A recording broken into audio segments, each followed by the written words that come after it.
pelindung, dan pengayom masyarakat.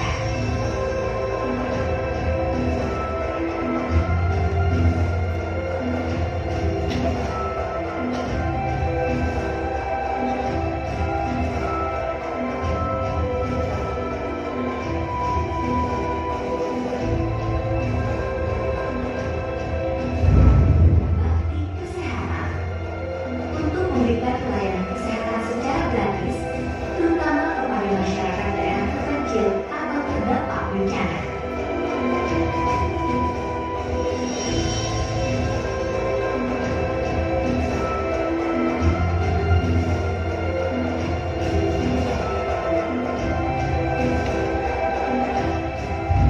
Bakti Nada merupakan salah satu bentuk kegiatan kreatif Polri di bidang seni musik sebagai sarana mendekatkan diri kepada masyarakat. Wiwitan Pasar atau Pasar Kangen merupakan acara pesta rakyat yang digelar di halaman Polda DIY yang berhasil mempererat hubungan Polri dengan masyarakat melalui seni, budaya, dan ekonomi. Polri. Adapun agenda-agenda besar tersebut seperti bakti sosial, yang merupakan bentuk pengabdian dan salah satu implementasi tugas Polri sebagai pelayan, pelindung, dan salam sejahtera bagi kita sekalian. Salam, Om Swastiastu, Namo Buddhaya, salam kebajikan.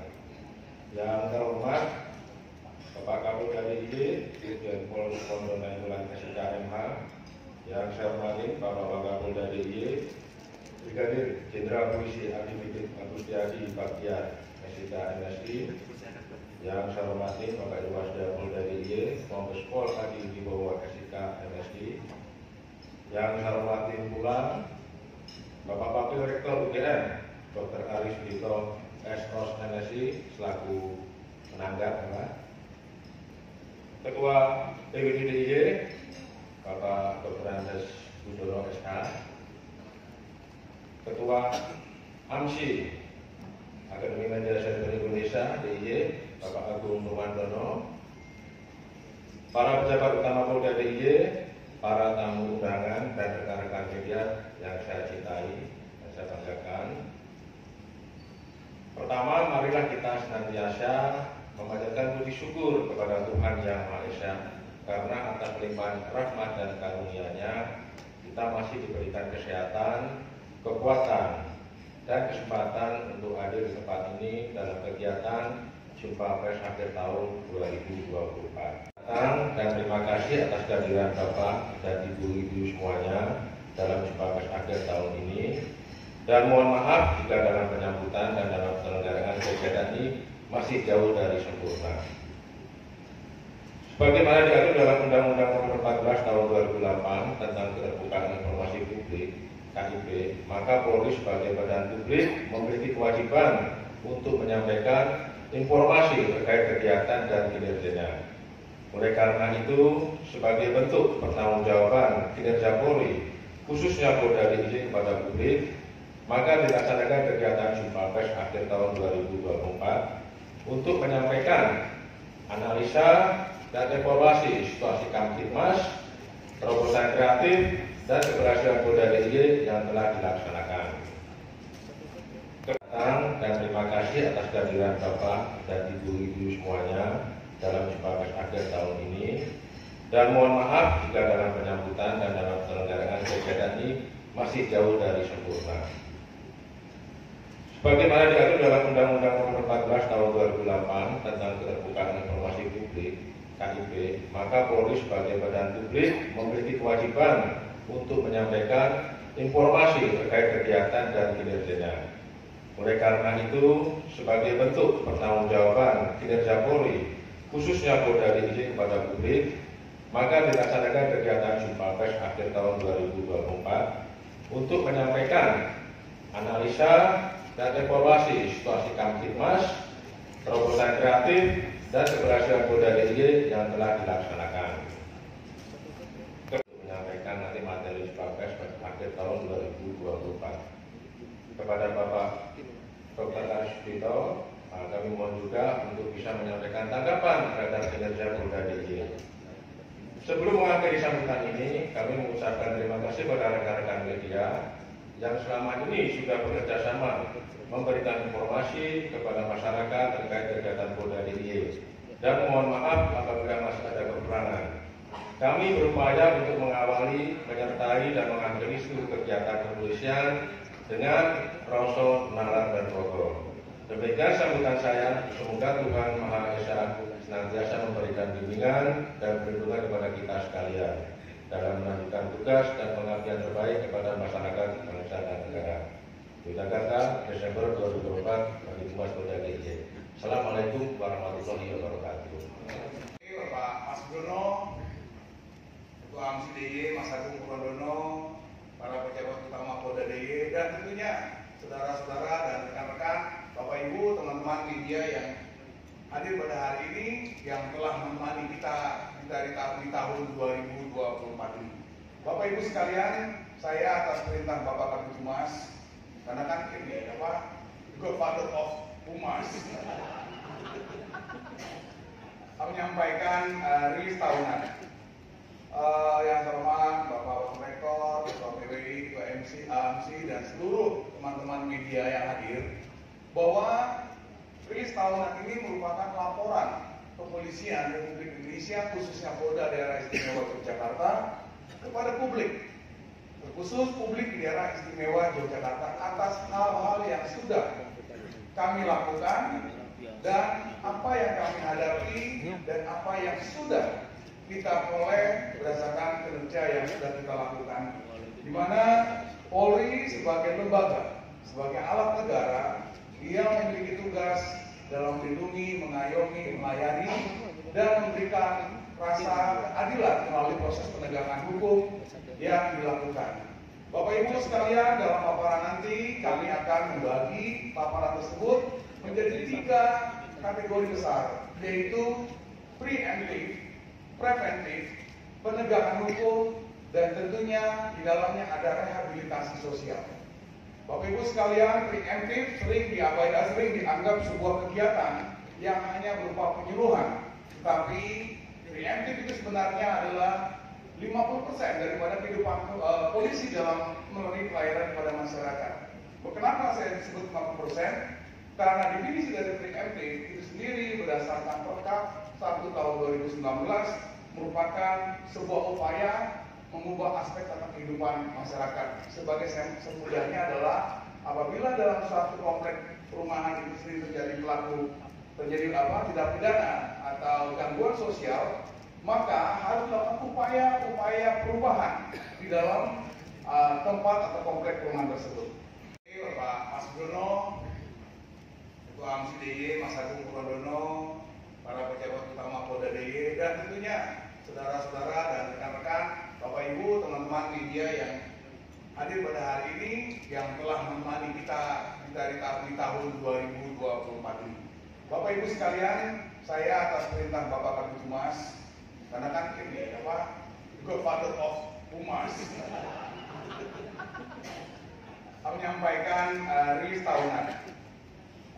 Yang terhormat Bapak Rektor, Ketua PWI, Ketua AMSI, dan seluruh teman-teman media yang hadir, bahwa rilis tahunan ini merupakan laporan kepolisian Republik Indonesia, khususnya Polda Daerah Istimewa Yogyakarta, kepada publik, terkhusus publik di Daerah Istimewa Yogyakarta, atas hal-hal yang sudah kami lakukan dan apa yang kami hadapi dan apa yang sudah kita peroleh berdasarkan kinerja yang sudah kita lakukan, di mana Polri sebagai lembaga, sebagai alat negara, dia memiliki tugas dalam melindungi, mengayomi, melayani, dan memberikan rasa keadilan melalui proses penegakan hukum yang dilakukan.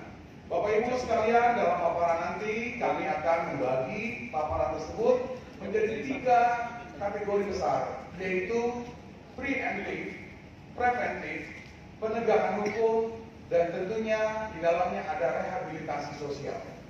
Bapak Ibu sekalian, preemptif sering diabaikan, sering dianggap sebuah kegiatan yang hanya berupa penyuluhan, tetapi preemptif itu sebenarnya adalah 50% daripada kehidupan polisi dalam memberi pelayanan kepada masyarakat. Kenapa saya sebut 50%? Karena definisi dari preemptif itu sendiri berdasarkan Perkap 1 tahun 2019 merupakan sebuah upaya mengubah aspek tata kehidupan masyarakat. Sebagai semudahnya adalah apabila dalam suatu kompleks perumahan itu sendiri terjadi tidak pidana atau gangguan sosial, maka harus dilakukan upaya perubahan di dalam tempat atau kompleks perumahan tersebut. Khususnya bahwa jumlah unjuk rasa atau kegiatan masyarakat yang bersifat penyampaian aspirasi itu sesuai data, maka terjadi kenaikan sebanyak 206 dibandingkan 2023 yang jumlahnya 175. Ini tentunya tidak terlepas dari tahun politik yang kita jalani bersama-sama di tahun 2024. Lanjut.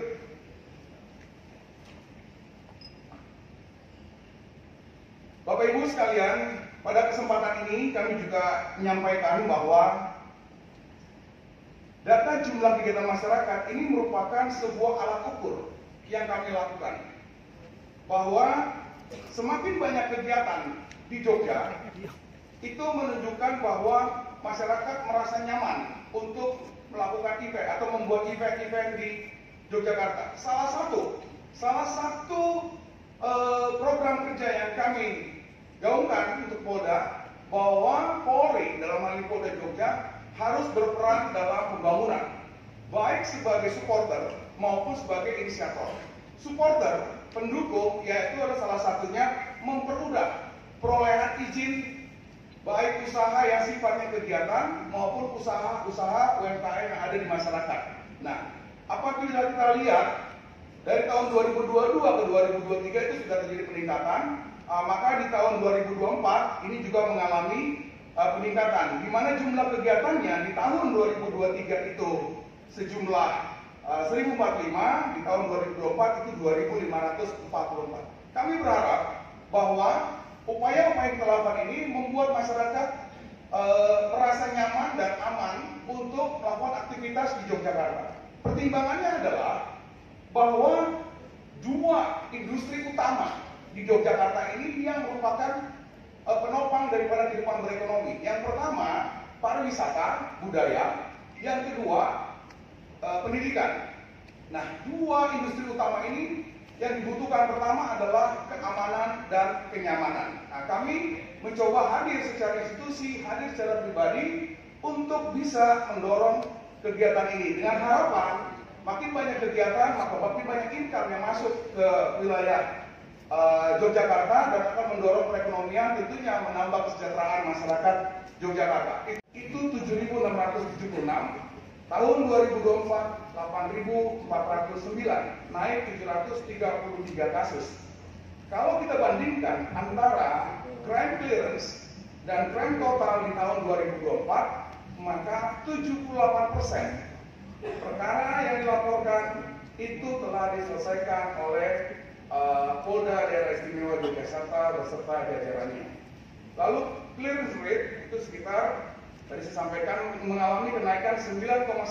Jadi daya kinerja operasional untuk peningkatan itu naik 9,1%. Di mana kalau dihitung dari crime rate per 100.000 penduduk juga mengalami penurunan. Artinya terjadi 286 orang mengalami kejahatan dari 100.000 penduduk.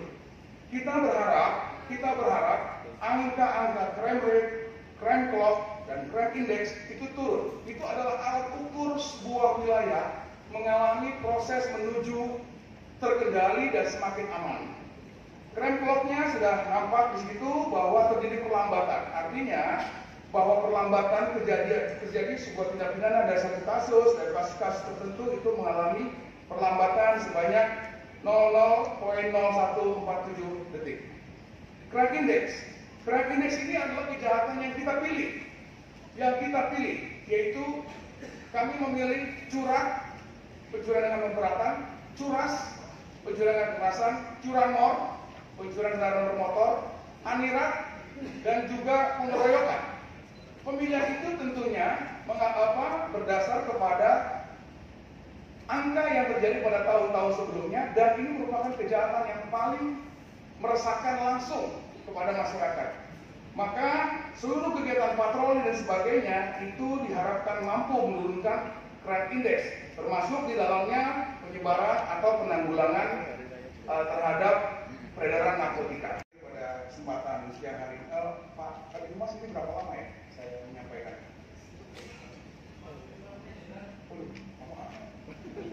Ini niatnya nggak bagus. Baik, Bapak Ibu sekalian, ada ukuran rasa aman. Rasa aman secara angka dan rasa aman secara rasa. Nah, angka inilah yang akan kami sampaikan kepada Bapak Ibu sekalian, yaitu pertama, bahwa seluruh kejahatan itu tergabung dalam istilah crime total. Kejahatan itu meliputi di dalamnya juga kecelakaan lalu lintas, karena kecelakaan lalu lintas itu masuk dalam undang-undang pidana, yaitu KUHP, khususnya diawali dari KUHP dengan kelalaian dan sebagainya. Maka total kejahatan yang terjadi tahun 2024 itu adalah 10.764, lebih rendah daripada tahun 2023 atau mengalami penurunan dari tahun 2023, yaitu 11.122, turun 358 kasus atau 3,22%. Crime clearance kedua, apa yang sudah dilakukan oleh Polda Daerah Istimewa Yogyakarta dan jajaran, tentunya Polres dan Polresta. Terakhir di bab penutup. Lanjut. Langsung ke apresiasi, dan saya ingin memberi highlight bahwa persoalan DIY ini memang punya keunikan. Di satu sisi, satu daerah yang dibandingkan provinsi yang lain mungkin kita tergolong kecil, tetapi kompleksitas dari sisi masalah maupun potensi untuk menyelesaikan itu luar biasa. Dan saya ingat waktu Pak Kapolda dulu di awal, saya kenal waktu beliau di lantai dan kemudian silaturahmi ke UGM, dan saya memandang bahwa ini cara memperlakukan DIY seperti apa, dan itu akan menjadi faktor. Ternyata kunci terpenting di dalam upaya kita untuk menjaga keamanan pelayanan di masyarakat itu adalah antara leadership, kemudian yang kedua adalah sistem kelembagaan dan tata kelola. Dan rasa-rasanya dari cara kita untuk melihat bahwa ada dua perspektif yang ingin saya analisis, bahwa cara Polda di dalam merespon sesuatu itu ada yang menganalisis masalah, tapi juga ada yang disebut dengan cara melihat potensi untuk solusi. Kadang-kadang kita itu mengetahui betul ada masalah, tetapi solusinya kayak apa? Atau sebaliknya, solusi itu tidak berbasis potensi dan tidak berbasis kesesuaian dengan masalah. Nah, karena itu apa yang disebut dengan prestasi dari sisi membangun kelembagaan, dan beliau ini saya catat sebagai dikenal sebagai solutive man, yang membuat sesuatu itu harus ada bisa masalah. Saya beberapa kali berinteraksi sama beliau waktu menangani kritik di Yogyakarta atau kejahatan di jalanan buat anak muda waktu itu. Saya tertanam betul, ini beberapa kali terjadi kok, kita selalu luput. Nah, ternyata kuncinya terpenting adalah tidak semata-mata pendekatan hukum. Problem psikologis, problem sosial kita itu menyumbangkan.